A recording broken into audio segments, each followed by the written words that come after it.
Messieurs et dames, c'est un réel plaisir de se retrouver autour de l'actualité. Mardi 3 octobre 2023, bienvenue à toutes et à tous dans cette nouvelle édition du journal sur la RTNC2.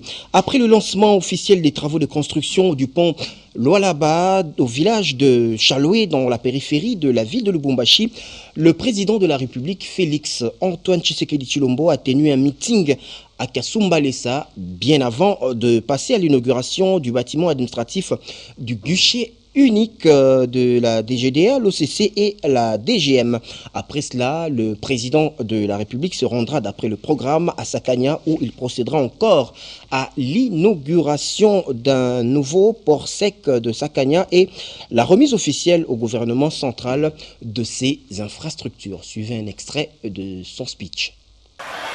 Misala na biso nyonso ezalaki kotala likambo oyo babengi bolamu ya peuple. Décision ya liboso tobandaka na yango soki bozali kokanisa malamu ezalaki oyo ya gratuité de l'enseignement. Lelo ndenge tozali koloba bana na biso ebele, bana ya mike ya basi pe mibali bakomi kotanga kelasi na école primaire. Tozali lisusu na impossibilité ya kotinda mwana na kelasi te. Soki bopesi biso confiance, bo renouveler biso confiance, alors tokotala ndenge tokomatisa lisusu makambo wana ekomati na niveau ya secondaire. Me wana na kondimbola yango malamu tango tokokoma na campagne électorale. Sikoyo ndenge na lobi toe kotala bino totala pe makambo oyo esalemi. Bomoni bino moko bino bana Kasumbalesa ndenge babandi kotongela bino mboka ya Kasumbalesa. Sur un autre registre, le président de la Commission électorale nationale indépendante, Denis Kadima Kazadi, a lancé lundi 2 octobre au centre Caritas Congo la première étape de la dernière série de la cascade de formation des membres des bureaux de vote et de dépouillement, ainsi que des membres des centres locaux de compilation des résultats pour les scrutins du 20 décembre prochain. Les détails dans ce commentaire de Edith Meta Mwambouikande. Pendant 10 jours, 26 facilitateurs experts de la centrale électorale vont former 197 procéduriers et autant d'informaticiens venus tous du siège de la CENI. Cette formation leur permettra de maîtriser les procédures concernant les opérations de vote, de dépouillement et de compilation des scrutins, le remplissage des différentes fiches, l'utilisation du dispositif électronique de vote DEV et la constitution des différents plis. À cette occasion, le président Denis Kadima a rappelé aux participants l'importance et l'intérêt que le management de la centrale électorale accorde à cette formation. Nous sommes à 78 jours des scrutins du 20 décembre 2023. Comme vous le savez, le vote se déroule en un jour, de 6h à 17h, heure locale. Le 20 décembre 2023, les électrices et électeurs vivant dans les chefs-lieux des provinces entreront une fois dans le bureau de vote, mais c'est pour voter 4 fois. Le candidat président, le candidat député national, le candidat député provincial et le candidat conseiller communal. Les électeurs d'autres territoires entreront également une fois dans le bureau de vote, mais c'est pour opérer 3 choix. Le candidat président, le candidat député national et le candidat député provincial. Enfin, les Congolais résidant dans les 5 pays connus à l'étranger voteront uniquement le candidat président de la République. Au regard de cette réalité, nous devons offrir le service de qualité que tous les électeurs attendent de nous. Voilà pourquoi cette formation doit être axée sur des exercices pratiques de simulation de vote, de dépouillement et de compilation. De son côté, le caissière adjoint, Sylvie Birembano Baloumé, au nom du rapporteur adjoint Paul Mouindo Empêché, a circonscrit le contexte de cette session de formation. Ceux qui pensent qu'il n'y aura pas élection le 20 décembre 2023, nous les disons en 2 mots, sans effet. Introduisant la série des interventions du jour, le secrétaire exécutif national Toto Mabikou Totokani, dans son mot de bienvenue, a exprimé toute sa gratitude au management de la CENI qui non seulement a mis à la disposition les moyens pour l'organisation de cette formation, avec notamment l'acquisition des supports nécessaires pour son bon déroulement. Pour rappel, ce premier niveau de cascade de formation va se dérouler en 4 étapes, et cela dans tous les démembrements de la CENI disséminés dans les 26 provinces de la République démocratique du Congo. On reste toujours dans ce secteur des dossiers concernant le processus électoral pour signaler cette fois-ci le dépôt officiel de la candidature du docteur Denis Mukwege pour la présidentielle de décembre prochain, mais bien avant, donc 24 heures avant cette cérémonie de dépôt, devant la presse nationale et internationale, Denis Mukwege avait officiellement déclaré sa candidature pour la magistrature suprême. Il en a profité pour remercier vivement les différentes forces vives qui l'ont soutenu pour aboutir à ses ambitions. Alors, on prend un extrait de son propos lors de la conférence de presse devant les professionnels des médias. Suivez. Mes chers frères, chères sœurs, chers amis, merci pour la chaleur de vos cœurs et pour votre confiance en la personne de votre serviteur qui se tient devant vous aujourd'hui. Mesdames et messieurs, c'est depuis une dizaine d'années qu'au travers de nombreuses associations et personnalités représentatives de notre très riche diversité, les Congolaises et les Congolais m'exhortent à m'engager davantage à leur côté en me présentant comme candidat à la présidence de la République. Après le congrès des membres de l'Union sacrée tenu tout récemment à Kinshasa, quelques cadres de cette plateforme politique qui a investi Félix-Antoine Tshisekedi Tshilombo comme candidat à la présidentielle de décembre prochain, je vous propose d'écouter les réactions de ces cadres au micro de Olivier Matuta. L'Union sacrée voudrait bien investir le chef de l'État comme l'unique candidat de l'Union sacrée. Et nous voudrons bien lui donner la chance que son mandat sera fructueux. Et ici, je représente notre parti, Alliance congolaise de lutte contre la pauvreté, qui est dans notre regroupement politique, Alliance pour les valeurs. Et donc, nous soutenons le chef de l'État, nous soutenons effectivement l'Union sacrée. On a vu les développements. On a vu ce qui se passe sur les terrains et nous encourageons cela. Il a une vision pour le développement. L'Union sacrée de la nation rassemble de valeurs, des têtes et des personnes qui veulent accompagner le chef de l'État à un mandat de distinction, un mandat spécial où la nation retrouvera toutes ses couleurs et toutes ses valeurs. Les Congolais sont capables d'organiser leur élection. On ne dépend pas de la communauté internationale. Nous sommes un pays indépendant. Nous sommes un pays des intelligents et des intellectuels.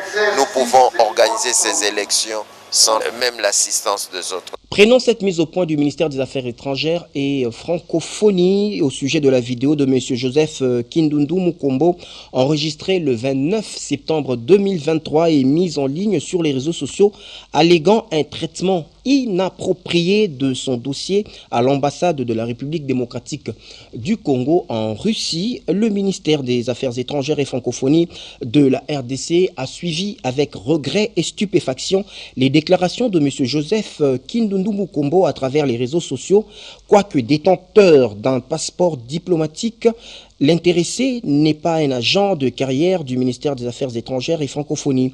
Relativement à ces affirmations, où il se présente plutôt comme conseiller économique et communication à l'ambassade de la RDC en Russie, prétendant qu'un traitement inapproprié serait réservé à son dossier administratif au point où il serait privé des soins de santé et exposé au mépris. Accusation mensongère et grave. Le ministère apporte les précisions suivantes. Affecté à la demande de l'ancien ambassadeur qui l'a engagé comme son assistant suivant l'ordre de mutation du 14 août 2018, pour y exercer les fonctions d'attaché d'ambassade, M. Joseph Kindundu Mukombo a été autorisé à se faire accompagner des membres de sa famille, à savoir Madame Daria, son épouse ainsi que ses enfants. Il n'a été nulle part fait état dans un quelconque document officiel des fonctions qu'il prétend exercer de conseiller économique et de communication à l'ambassade de la RDC en Russie. L'ancien ambassadeur qu'il avait recruté comme assistant à titre personnel, l'ayant remplacé, et le mandat de M.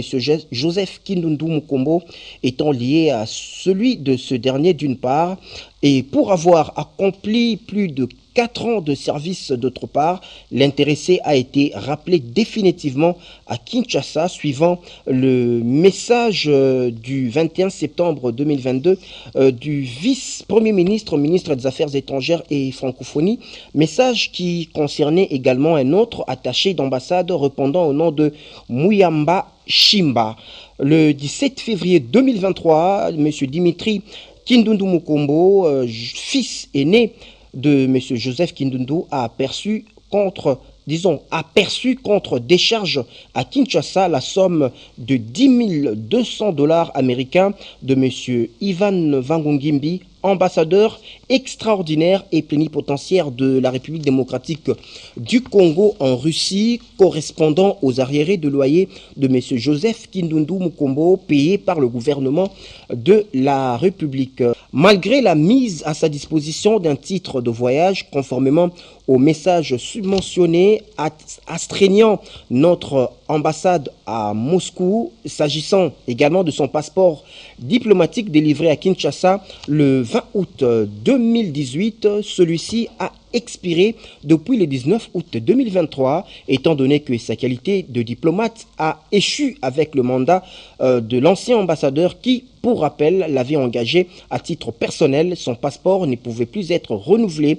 Il devra, comme tous les autres Congolais, chercher à obtenir un passeport ordinaire. Le 15 septembre 2023, son rappel définitif a été confirmé à notre ambassade en Russie par le secrétaire général aux affaires étrangères dans son message qui indiquait également que M. Joseph Kindundu Mukombo percevra son salaire du 2e trimestre dès son arrivée à Kinshasa. On ne voit donc pas en quoi ce dossier administratif, qui a été traité conformément aux prescrits de la loi et à la circulaire réglementant la carrière de diplomate en République démocratique du Congo, peut constituer l'objet de reproches adressés à la haute hiérarchie de la République qui aurait abandonné un de ses fils à l'extérieur du pays.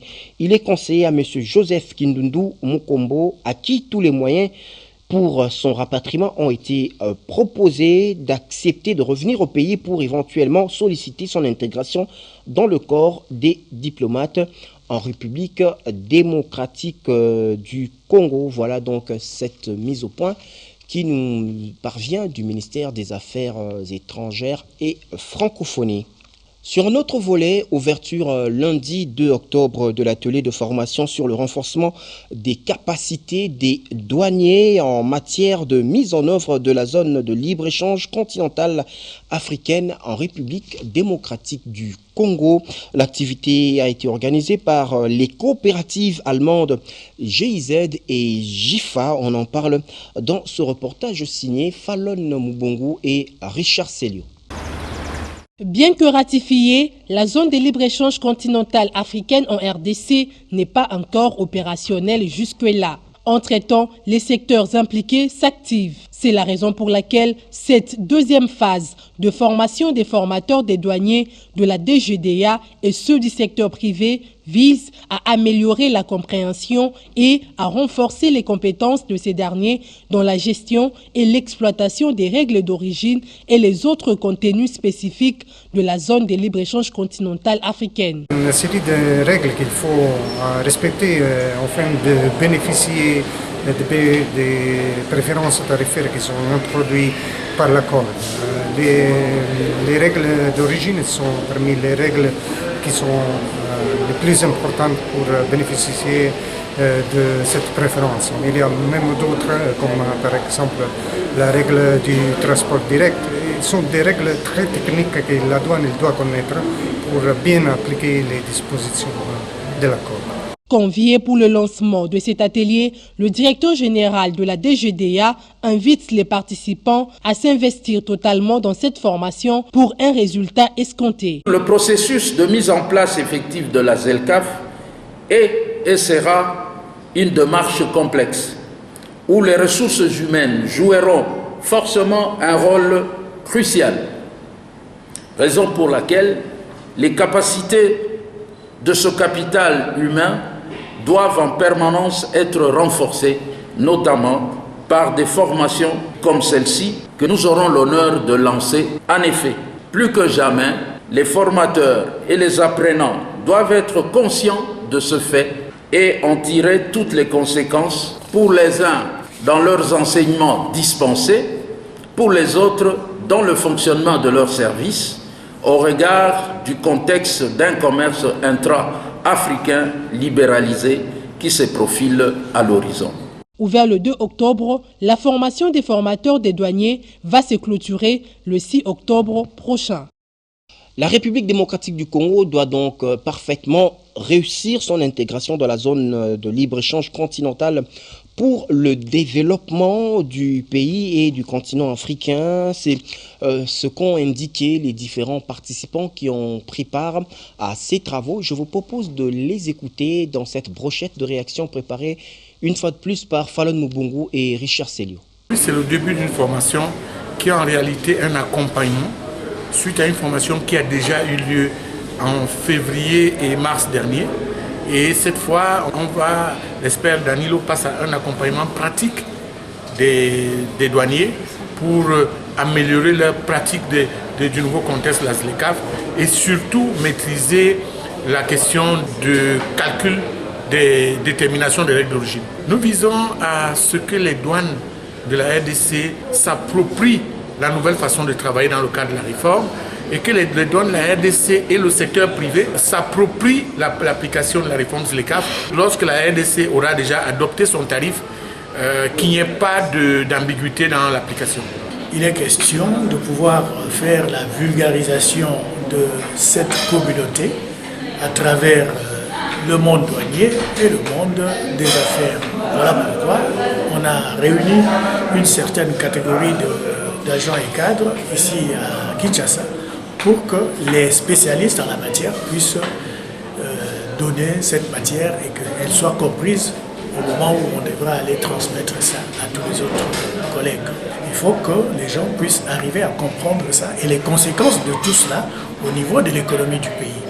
Notamment, nous sommes un pays, un grand pays avec plusieurs frontières, n'est-ce pas, avec des pays voisins, de sorte que le jour où on va éliminer la barrière tarifaire, ça veut dire qu'en ce moment-là, les services de douane vont manquer un montant important au niveau de perception à la frontière. Donc il faut déjà préparer le pays à ce challenge le jour où nous allons arriver à cette communauté sans barrière tarifaire. Un mot dans le secteur de l'agriculture pour parler cette fois-ci de la séance de travail des responsables de l'ONAPAC. En fait, ils voulaient dégager les différents objectifs visés pour améliorer leur façon de faire leur rendement ainsi que les performances des agents. C'était au cours donc d'une séance de travail que les différents points concernant la marche de l'ONAPAC a été évoqué en présence du représentant du ministre de l'Agriculture. Suivez. C'est la toute première réunion tenue en présence du représentant du ministre de l'Agriculture par les autorités de l'Office national des produits agricoles du Congo tenue via son président du conseil d'administration et vice-président de la Ligue des jeunes de l'UDPS Tshisekedi, Muke Mukengeshai. Une séance de travail spécialement focalisée sur le rôle, les objectifs ainsi que les défis que doit relever l'ONAPAC dans le secteur de l'agriculture. Dans son allocution, il a également attiré l'attention du ministre de l'Agriculture, José Panda, concernant le bien-être des agents. Pour tout ce travail que fait l'ONAPAC, les bénéficiaires de ce travail doivent payer une rémunération pour ces prestations. Une rémunération pour ces prestations.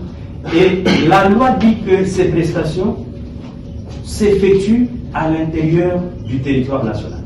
Et l'ONAPAC a pour mission d'encadrer les planteurs, d'encadrer l'usinage, d'encadrer l'entreposage et d'encadrer tous les transits, toute la chaîne depuis la production jusqu'à l'exportation. Dans la suite de cette séance de travail, d'autres orientations ont été prises, toujours dans le but d'améliorer le rendement et la production de ces agents du secteur agricole. Écho des provinces, on en parle cette fois-ci avec le gouverneur de la province du Kasaï oriental, Julie Kalinga Kabongo, qui est passé lundi 2 octobre à l'inspection générale des finances. C'était pour s'enquérir évidemment de la situation des financements FPI au profit des travaux et projets routiers dans son entité territoriale qui depuis quelque temps sont à l'arrêt. Commentaire, Judith Mambabois. Madame le gouverneur de la province du Kasaï oriental, Julie Kalinga Kabongo, est passée ce lundi 2 octobre à l'inspection générale de finances pour s'enquérir de la situation des financements FPI au profit de projets et travaux routiers dans sa province. Étant donné que, à ces jours, certains programmes financés par le FPI sont à l'arrêt. Pour le cas des FPI de chez nous, parce que tout est bloqué. Et on accuse le chef en disant que c'est le chef qui bloque tout. C'est pour cela que qui m'a poussé de venir. J'ai eu des précisions. Il reste qu'à aller maintenant vérifier sur le terrain. Lors de leur échange, l'inspection générale des finances a donné à Madame le gouverneur l'information selon laquelle les projets a déjà bénéficié d'un financement à hauteur de 56 millions de dollars américains et les derniers décaissements remontent du 15 septembre et s'élèvent à 27 millions de dollars américains. Pour l'inspection générale des finances, il est incompréhensible que les travaux dans cette province connaissent un arrêt alors qu'autant d'argent a été débloqué par le FPI au profit des 10 projets. Voilà pourquoi la direction de l'inspection générale des finances a résolu d'envoyer d'ici une semaine une mission d'évaluation pour tout le projet financé par le Fonds de promotion de l'industrie. Et prenons dans cette édition du journal cet appel lancé par le conseiller principal du chef de l'État en matière d'infrastructure, David Mukeba Kalingai, pour la date du 7 octobre 2023 au terrain municipal de Bandalungwa, au programme une marche de santé et ensuite une séance, donc un moment d'échange avec la jeunesse congolaise sur les enjeux de l'heure. Suivez. Comment la jeunesse congolaise doit-il s'y prendre face aux enjeux électoraux, ses attentes, son rôle et sa place dans le processus de développement de la République démocratique du Congo? Cette problématique majeure sera au cœur ce samedi 23 octobre lors du rendez-vous d'échange organisé par David Mukeba Kalingai en vue de soutenir sans relâche et de manière indéfectible la vision du chef de l'État Félix Antoine Tshisekedi Tshilombo dans l'ambitieux processus de l'émergence du pays. D'après les prévisions, d'abord une marche de santé baptisée le Tour de Bandal est prévue dans la matinée dès 8 h pour chuter enfin au terrain municipal. Un programme placé sous le signe de rayonnement de Bandalungwa. Et les jeunes qui ont une place prépondérante dans la vision et le programme du chef de l'État sont tous conviés à ce rendez-vous du 7 octobre avec David Mukeba Kalingai pour un moment d'échange capital, citoyen et responsable pour l'avenir du pays. Prenons cette page d'histoire, 3 octobre 1921 à 3 octobre 2023, on compte 102 années passées depuis que le procès de Simon Kimbangu avait eu lieu, condamné à mort par le tribunal de guerre siégeant à Tisville, actuel Mbanzangongo. Simon Kimbangu est considéré comme le plus vieux prisonnier de la révolution négrière. Ouvrons donc cette page d'histoire avec Axel Kayongo. Jugé et condamné à la peine capitale, quoiqu'il n'eût point commis de forfait, Papa Simon Kimbangu a passé 3 décennies en captivité avant sa mort, soit du 10 septembre 1921 au 12 octobre 1951. Interprétant la Bible à sa manière, opérant des miracles et proclamant la libération de l'homme noir, Kimbangu s'était positionné en messie des Noirs en cette période coloniale. Sa peine fut commuée en travaux forcés à perpétuité par le roi Albert Ier de Belgique, puis, en décembre de la même année, il fut transféré à la prison de Kasombo, à Lubumbashi, jusqu'à la fin de ses jours. Plusieurs années plus tard, en juillet 2021, précisément, la Haute Cour militaire de Kinshasa a annulé cette condamnation injuste du Conseil de guerre de Tisville du 3 octobre 1921 au motif que ce procès avait violé toutes les règles des droits de l'homme et a tablé sur l'inexistence de faits reprochés à Simon Kimbangu. Ce 3 octobre 2023, la communauté kimbanguiste célèbre donc la 102e commémoration du début du mystère de la passion de Papa Simon Kimbangu à travers le monde entier. Sur un autre registre, le corps diplomatique accrédité à Kinshasa a été informé des progrès réalisés dans le secteur humanitaire en République démocratique du Congo au cours d'une réunion tenue par Madame la représentante du HCR. Quelques réalisations ont également refait surface concernant les solutions durables. Commentaire, Laetitia Masselatoula. Le HCR tient à sa tradition d'informer les corps diplomatiques sur la situation humanitaire en République démocratique du Congo, présenter les solutions à apporter et le besoin qui demeure. La représentante du HCR en RDC, Angèle Dikongue Atangana, a informé les corps diplomatiques que de progrès sont réalisés dans le domaine de solutions durables pour le réfugié. L'oratrice a reconnu que l'année 2023 est porteuse de plusieurs marques, notamment le programme de rapatriement en RDC qui ont permis la réintégration dans la dignité de 698 réfugiés congolais de Zambie, de la RCA, Namibie et autres, sans négliger le retour à leur pays de 6690 réfugiés burundais, centrafricains et rwandais. Ce pays, la RDC, son gouvernement et sa population, nous leur disons merci. Le rapatriement des réfugiés congolais vivant au Rwanda fait l'objet d'une remise à niveau depuis que le président Tshisekedi est allé voir en personne le haut commissaire, M. Filippo Grandi, pour les réfugiés à Genève en février de cette année, en marge des assises pour le Conseil des droits de l'homme, pour lui demander un soutien plus accru de notre maison du HCR pour réaliser ce rapatriement. Il se trouve que le Rwanda a également acquiescé à cette demande-là. Et à cette faveur-là, le haut-commissaire des Nations Unies pour les réfugiés a organisé une rencontre tripartite à Genève le 15 mai de cette année où les 3 parties, donc le HCR, le haut-commissaire et le ministre Lutundula, le ministre des Affaires étrangères du Congo et la ministre des questions humanitaires au Rwanda se sont retrouvés avec l'appui de nous autres pour justement revoir le cadre juridique qui régit ces rapatriements-là. Ce cadre juridique, je dois rappeler, existe depuis 2010. Pour clore, Mme Dikongue Atangana a estimé qu'il y a une grande nécessité de relocaliser d'urgence les déplacés occupant des écoles et que le HCR démontre toujours ses bonnes intentions d'intervenir en faveur des nécessiteux encore qu'à Goma. Le nombre d'acteurs de gestion est encore faible. Voilà, messieurs et dames, on prolonge l'actualité dans les colonnes des tabloïds, la revue de presse, tout de suite.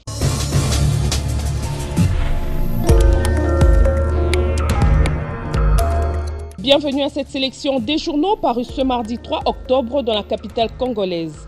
Démarrons avec le lancement des travaux de la route Kasomeno-Kasenga, Chaloé-Kabila-Mwenda, hier lundi 2 octobre, par le président de la République Félix-Antoine Tshisekedi et son homologue zambien Hichilema dans le territoire de Kasenga au Haut-Katanga, note la tempête des tropiques. À en croire le quotidien, cette artère va permettre la liaison entre la Zambie et la RDC en réduisant sa distance de plus de 2000 à 1700 km, une récupération de 600 km aller-retour. Les deux présidents ont posé la première pierre du pont jeté sur la rivière Luapula, située entre la République démocratique du Congo et la Zambie. Avec une distance de 345 mètres de longueur, cet édifice sera construit en 36 mois avec un coût global estimé à plus de 252 millions de dollars américains, conclut la tempête des tropiques.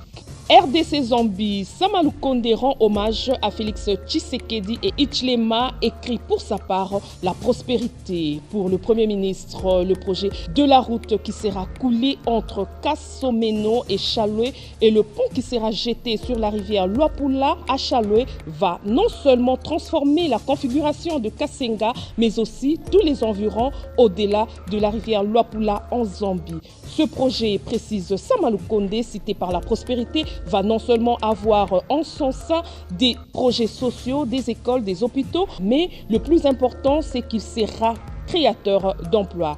Parlant de la fusillade à Goma, l'agence congolaise de presse mentionne le commandant de la garde républicaine condamné à mort. Le commandant de la garde républicaine, le colonel Mike Mikobe, a été condamné à mort hier lundi 2 octobre pour fusillade ayant fait 57 morts parmi les adeptes d'un groupe mystico-religieux à Goma, dans l'est de la RDC, précise l'agence congolaise de presse. Cette condamnation à la dernière audience de la cour militaire du Nord Kivu, qui jugeait le colonel Mike Mikobe, le lieutenant-colonel Bawili et 4 soldats de la garde républicaine, la cour poursuit le quotidien a également condamné à 10 ans de servitude pénale principale pour meurtre et tentative de meurtre 3 soldats de 2e classe avant d'acquitter le lieutenant-colonel Bawili et le soldat Kabamba Ibula Idriss. Restons toujours en justice. L'hôtel de ville de Kinshasa porte plainte contre le président Godempoy pour diffamation, rapporte l'Avenir. Dans leur plainte, le collectif d'avocats de l'hôtel de ville reproche au président Godempoy d'avoir tenu des propos diffamatoires lors de sa sortie médiatique du 26 septembre 2023 sur les antennes de la radio Top Congo, selon lesquelles la ville de Kinshasa s'est endettée à hauteur de plus de 150 millions de dollars américains qui ne sont pas justifiés. On change de registre. Prix Nobel de la paix en 2018. Dr Denis Mukwege indique que Forum des As accepte désormais de postuler à la magistrature suprême en République démocratique du Congo. Précédé par sa réputation de réparateur des femmes, Dr Mukwege se propose de réparer ce pays continent. Du haut de son expertise et de son expérience, explique le tabloïd, il est d'avis que la République démocratique du Congo révèle des urgences où il sera d'abord question de réanimer le pays malade. Après suivra une batterie d'examens pour déterminer la nature, là où les causes de la maladie. Dispersée, l'opposition balise la voie à Félix Tshisekedi, écrit la tempête des tropiques. Si la majorité au pouvoir n'a investi qu'un seul candidat, l'opposition en compte désormais plus de 10, dont Matata Ponyo, Adolphe Muzitu et Denis Mukwege. Ainsi, l'opposition balise la voie à Félix Tshisekedi pour briguer son gymnastique un second mandat. Voilà tout pour cette balade des journaux. Au revoir.